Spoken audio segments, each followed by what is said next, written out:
মতো স্বাদ হবে, অথচ ঘরোয়া পদ্ধতিতে চিকেন রোল যদি খেতে চান তাহলে আমার এই ভিডিওটা আপনারা দেখতে পারেন। খুব সহজ পদ্ধতিতে আমি এই চিকেন রোলটা করেছি, আশা করছি আপনাদের ভালো লাগবে। রেসিপি শুরু করার আগে আমার প্রিয় বন্ধুদেরকে জানিয়ে রাখি, শারীরিক অসুস্থতার কারণে আমি বেশ কিছুদিন যাবৎ কোনো ভিডিও আপলোড করতে পারিনি আর আপনাদের কোনো ভিডিও দেখতেও পারিনি। তার জন্য আমি ক্ষমা প্রার্থী। আশা করছি আমার বন্ধুরা আমাকে ক্ষমা করে দিয়ে আমার পাশে থাকবেন। নমস্কার বন্ধুরা, আমি ঝুমাস ক্রিয়েশন 2.0-তে আপনাদের সবাইকে স্বাগত জানিয়ে আমার আজকের রেসিপি শুরু করছি। আমার আজকের রেসিপি চিকেন রোল। ঘরোয়া পদ্ধতিতে দোকানের স্বাদে কিভাবে চিকেন রোল তৈরি করতে হয় সেই রেসিপি আমি আপনাদের সঙ্গে শেয়ার করতে এসেছি। আশা করছি আমার ভিডিও শেষ পর্যন্ত আমার সঙ্গে থাকবেন। তাহলে চলুন বন্ধুরা, আমি কিভাবে চিকেন রোল করেছি আপনাদেরকে দেখিয়ে দিই। প্রথমে আমি এখানে বোনলেস চিকেন 500 গ্রাম নিয়েছি। চিকেনগুলো এরকম ছোট ছোট পিস করে কেটে নিয়েছি আর খুব ভালো করে ধুয়ে জল ঝরিয়ে নিয়েছি। এবার এতে একে একে সব মশলা দিয়ে ম্যারিনেট করব। এখানে দিলাম 2 চামচ মতো আদা রসুনের পেস্ট, 2 চামচ টক দই, হাফ চামচ হলুদ, হাফ চামচ লঙ্কার গুঁড়ো, হাফ চামচেরও কম ধনে গুঁড়ো, হাফ চামচেরও কম জিরে গুঁড়ো, আর দিলাম সামান্য শাহি গরম মশলার গুঁড়ো। নুন দিলাম 1 চামচ আর হাফ চামচ চিনি। এবার সবশেষে 1 চামচ মতো সর্ষের তেল দিয়ে আমি চিকেনটাকে ম্যারিনেট করে নেব। আমি এর আগে আমার চ্যানেলে এগ চিকেন রোলের রেসিপি শেয়ার করেছিলাম, কিন্তু আজকের শুধু চিকেন রোলের রেসিপি আপনাদের সঙ্গে শেয়ার করছি। আশা করছি আপনাদের ভালো লাগবে। দেখুন চিকেনগুলো খুব ভালো করে ম্যারিনেট করে নিয়েছি। এইবারে 30 মিনিটের জন্য এটা ঢাকা দিয়ে রেখে দেব। চলুন এবারে ময়দাটা মেখে নিই। এখানে 500 গ্রাম ময়দা নিলাম। ময়দাতে হাফ চামচ নুন আর 1 চামচ চিনি দিলাম, আর দিলাম 2 চামচ মতো সাদা তেল। এইবার এই সবগুলো খুব ভালো করে ময়দার সঙ্গে ময়ম দিয়ে নিতে হবে। ময়মটা খুব ভালো করে মিশিয়ে আমি অল্প অল্প জল দিয়ে ময়দাটা মেখে নেব। দোকান থেকে চিকেন রোল কিনে খেতে গেলে অনেক টাকাই কিন্তু খরচ হয়ে যায়, কিন্তু ঘরে যদি আপনারা এইভাবে চিকেন রোল করে নেন তাহলে তার খরচটাও কম হবে, আর অল্প খরচে আমরা বাড়ির প্রত্যেকটা মেম্বার এই চিকেন রোল খুব তৃপ্তি করে খেতে পারি। দেখুন এইভাবে অল্প অল্প জল দিয়ে আমি ময়দাটা মেখে নেব। ময়দাটা কিন্তু খুব নরম করে মাখবেন না, একটু শক্ত থাকবে। আর মিনিট 15-20 এটা ঢাকা দিয়ে রেখে দেবেন। 15-20 মিনিট পর দেখবেন এটা নরম হয়ে যাবে আর সফট হয়ে যাবে খুব। চলুন এবারে রান্নাটা শুরু করা যাক। প্রথমে ওভেনে কড়াই বসিয়ে 2 চামচ মতো সর্ষের তেল দিলাম। খুব বেশি সর্ষের তেল কিন্তু আমি দিইনি, ঠিক 2 চামচ সর্ষের তেল দিলাম। তেলটা গরম হয়ে যেতে আমি ম্যারিনেট করা চিকেনগুলো এর মধ্যে দিয়ে দিলাম। এইবার খুব ভালো করে নাড়াচাড়া করে আমি কড়াইটা ঢেকে দেব মিনিট 5-এর জন্য, গ্যাসের ফ্লেম মিডিয়াম করে। 5 মিনিট পর ঢাকা খুলে দেখলাম চিকেন থেকে অনেকটাই জল বেরিয়েছে, আর এই জলটাকে পুরো শুকিয়ে একদম চিকেনগুলোকে ফ্রাই করে নিতে হবে। আমার এই রেসিপিটা যদি আপনাদের ভালো লাগে বন্ধুরা, আমার চ্যানেলটাকে সাবস্ক্রাইব করে দেবেন, লাইক কমেন্ট শেয়ার করবেন, আর পাশে থাকা বেল আইকনটা প্রেস করে দেবেন যাতে আমার ভিডিও আপলোড হওয়ার সাথে সাথে আপনাদের কাছে নোটিফিকেশান পৌঁছে যায়। আর পুরনো বন্ধুদের আমার অনেক ভালোবাসা আমার পাশে থাকার জন্য। যারা আমার চ্যানেলে নতুন এই রেসিপিটা দেখছেন তাদের কাছে আমার অনুরোধ, আমার চ্যানেলটাকে সাবস্ক্রাইব করে আমার পাশে থেকে যাবেন প্লিজ। আমিও কথা দিচ্ছি আপনাদের পাশে থাকব। দেখুন চিকেনটা কিন্তু অনেকটাই ফ্রাই হয়ে গেছে।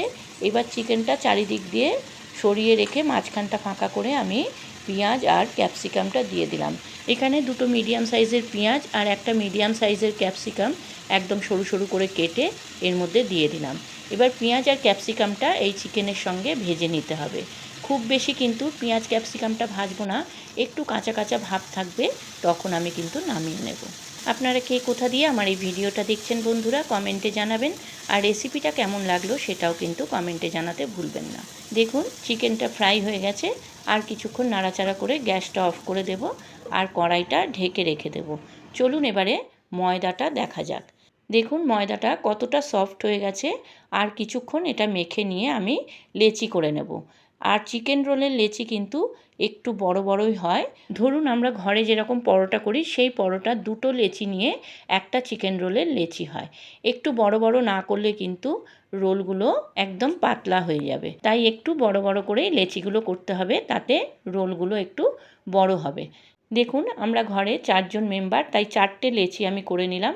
আপনারা চাইলে এই চিকেন রোলের পরোটাগুলো কিন্তু লাচ্ছা পরোটার মতোই করে নিতে পারেন, তবে আমি একদম প্লেনভাবেই করেছি। সবার কথা ভেবেই কিন্তু আমি এই চিকেন রোলটা করেছি, যাতে সবার পক্ষেই করতে সুবিধা হয়। লেচিগুলো হয়ে গেছে, চলুন এবারে পরোটাটা বেলে ভেজে নিই।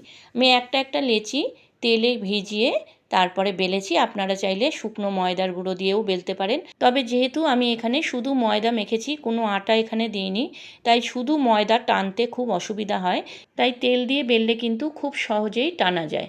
দেখুন এইভাবে তেল দিয়ে খুব সহজে আমি বেলে নিচ্ছি। আর এই যে চাকিটাতে বেলছি, সেই চাকির মাপ করেই কিন্তু আমি পুরো পরোটাটা বেলে নিচ্ছি। পরোটাটা একটু বড় বড়ই হবে, তবেই রোলগুলো কিন্তু খেতে ভালো লাগবে বা দেখতেও ভালো লাগবে। দেখুন একটা পরোটা বেলা হয়ে গেছে, আমি তাওয়াতে এটা দিয়ে দিলাম। তাওয়াতে দেওয়ার আগে আমি সামান্য একটু তেল দিয়ে তাওয়াটা প্রিহিট করে নিয়েছিলাম। তারপরে এটা দিলাম, দিয়ে একটা পিঠ উল্টে দিলাম। আর একটা পিঠ যখন সেঁকা হয়ে যাবে তখন আবার উল্টে দেব, দিয়ে অল্প অল্প তেল দিয়ে আমি পরোটাটা ভেজে নেব। আর এই পরোটাটা যখন করবেন তখন কিন্তু গ্যাসের ফ্লেমটা মিডিয়ামে রাখবেন, হাইতে রাখলে কিন্তু পরোটাটা পুড়ে যাবে, তাই মিডিয়ামে রেখে আপনারা পরোটাটা ভেজে নেবেন। দেখুন এক পিঠটা ভাজা হয়ে গেছে, এবার আর এক পিঠ আমি এইভাবে ভেজে নিচ্ছি। দেখুন একটা পরোটা কিন্তু ভাজা হয়ে গেছে, এবার আমি এটা তুলে নেব। এবার আর একটা পরোটা ভাজবো, তার জন্য আমি বেলে নেব। এই রকম অল্প করে তেল দিয়ে লেচিটাকে আস্তে আস্তে করে বেলে নিচ্ছি। এইভাবেই বড় বড় করে কিন্তু আপনারা পরোটাটা বেলবেন। আর ময়দার পরোটা জানেন তো, যতই টানবেন ততই কিন্তু গুটিয়ে যাবে, তাই একটু বড় করে টেনে টেনে করলে কিন্তু যখন তাওয়াতে আপনারা দেবেন তখন কিন্তু এতটা গুটিয়ে যাবে না। আমি যে চিকেন রোলটা করেছিলাম বেশ বড় বড় হয়েছিল, মোটাই হয়েছিল। মোটামুটি সন্ধেবেলায় যদি একটা খাওয়া যায়, আপনারা রাতে কিন্তু আর কিছু খেতে পারবেন না। তাই এই রকম একটা ঘরোয়া চিকেন রোল আপনারা কিন্তু ডিনারেও করতে পারেন, তাহলে আপনাদের ডিনারটাও হয়ে যাবে আর রাতে পেটটাও ভর্তি থাকবে। দেখুন পরোটাটা আমি তাওয়াতে দিয়ে দিলাম। এইবার দুটো পিঠ ভালো করে সেঁকে নিয়ে অল্প অল্প তেল দিয়ে আমি কিন্তু পরোটাটা ভেজে নেব। আমি কিন্তু খুব বেশি তেল দিয়ে পরোটাটা ভাজিনি, আপনারা দেখতে পাচ্ছেন সামান্য তেল দিচ্ছি আর পরোটাটা আস্তে আস্তে করে ভেজে নিচ্ছি। আর একদম কিন্তু পরোটাটা মিডিয়াম ফ্লেমে ভাজবেন, তাহলে পুড়ে যাবে না। বাজার থেকে যখন চিকেনগুলো নিয়ে আসে তখন চিকেনের সলিড পিসগুলো কেউই আমাদের ঘরে খেতে চায় না। আমি এর আগেও আপনাদেরকে বলেছিলাম, সেই সলিড চিকেন পিসগুলো কিন্তু আমি এক এক দিন এক একটা রেসিপি করে নিই। আর আজকের এই চিকেন রোলটা সেই সরিয়ে রাখা সলিড পিস দিয়েই কিন্তু করা। দেখুন আরও একটা পরোটা ভাজা হয়ে গেছে, এইভাবে আমি একে একে সব পরোটাগুলো ভেজে নিলাম। এইবারে আমি রোলটা রেডি করব। প্লেটের মধ্যে পরোটাটা নিলাম, পরোটাটা নেওয়ার পর এরকম মাঝখান দিয়ে চিকেনগুলো আমি দিয়ে দিলাম। আপনারা চাইলে এই চিকেনের ওপর দিয়ে কিন্তু কাঁচা পেঁয়াজ দিতে পারেন, তবে আমি এখানে কাঁচা পেঁয়াজটা ব্যবহার করিনি, যেহেতু আমি ক্যাপসিকাম আর পেঁয়াজ অল্প ভেজেছি, তাই কাঁচা পেঁয়াজটা এখানে না দিলেও ভালো লাগবে। দেখুন একটা রোল কিন্তু প্যাক করা হয়ে গেছে। এবার আর একটা রোল আমি এইভাবে করে দেখিয়ে দিচ্ছি। এইভাবে পরোটার ওপর দিয়ে আপনারা চিকেনগুলো দেবেন। যদি মনে হয় আপনারা কাঁচা পেঁয়াজ দেবেন বা লেবুর রস দেবেন ওপর দিয়ে, আপনারা দিতে পারেন, তবে আমি এগুলো কোনোটাই দিইনি। যেহেতু আমরা ঘরোয়া পদ্ধতিতে করছি, সেই জন্য আমি এগুলো কিছুই দিইনি। আপনারা চাইলে লেবু বা কাসুন্দি এইসবগুলোও দিতে পারেন। দেখুন আর একটা রোল কিন্তু হয়ে গেল। এইভাবে সব রোলগুলো আমি রেডি করে নিলাম। কি দেখে কি মনে হচ্ছে লোভ হচ্ছে না? তাহলে চট করে বানিয়ে ফেলুন না এইভাবে একটু চিকেন রোল। সত্যি বলছি বন্ধুরা, দোকানের থেকে কোনো অংশে কিন্তু কম হয়নি, দারুণ হয়েছিল খেতে। আর এই রকমভাবে আপনারাও কিন্তু একবার করে দেখুন, আপনাদেরও ভালো লাগবে। আপনারা যারা ফেসবুক থেকে আমার এই রেসিপিটা দেখছেন, আমার ফেসবুক পেজটাকে ফলো করে দেবেন। আর যারা ইউটিউব থেকে দেখছেন, আমার ইউটিউব চ্যানেলটাকে সাবস্ক্রাইব করে আমার পাশে থেকে যাবেন প্লিজ। আপনারা ভালো থাকুন, সুস্থ থাকুন। আবার আসবো আমি অন্য দিন অন্য কোনো রেসিপি নিয়ে। আজকের মতো চলি, ধন্যবাদ বন্ধুরা।